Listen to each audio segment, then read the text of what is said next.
Institutes of the Christian Religion by John Calvin, Book 1, Chapter 3, Section 3. Actual godlessness is impossible. Men of sound judgment will always be sure that a sense of divinity which can never be effaced is engraved upon men's minds. Indeed, the perversity of the impious, who though they struggle furiously are unable to extricate themselves from the fear of God, is abundant testimony that this conviction, namely, that there is some God, is naturally inborn in us all, and is fixed deep within, as it were in the very marrow. Although Diagoras and his like may jest at whatever has been believed in every age concerning religion, and Dionysius may mock the heavenly judgment, this is sardonic laughter. For the worm of conscience, sharper than any cauterizing iron, gnaws away within.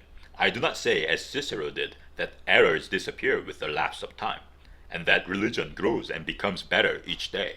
For the world, something will have to be said of this a little later, tries as far as it is able to cast away all knowledge of God, and by every means to corrupt the worship of him. I only say that though the stupid hardness in their minds, which the impious eagerly conjure up to reject God, wastes away, yet the sense of divinity, which they greatly wish to have extinguished, thrives and presently burgeons. From this we conclude that it is not a doctrine that must first be learned in school, but one of which each of us is master from his mother's womb, and which nature itself permits no one to forget, although many strive with every nerve to this end. Besides, if all men are born and live to the end that they may know God, and yet if knowledge of God is unstable and fleeting unless it progresses to this degree, it is clear that all those who do not direct every thought and action in their lives to this goal degenerate from the law of their creation.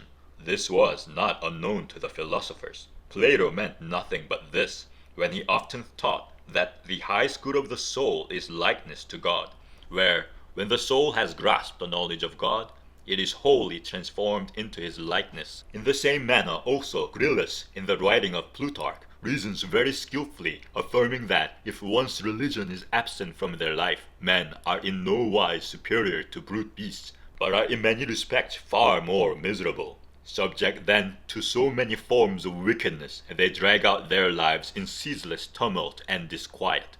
Therefore it is worship of God alone that renders men higher than the brutes, and through it alone they aspire to immortality.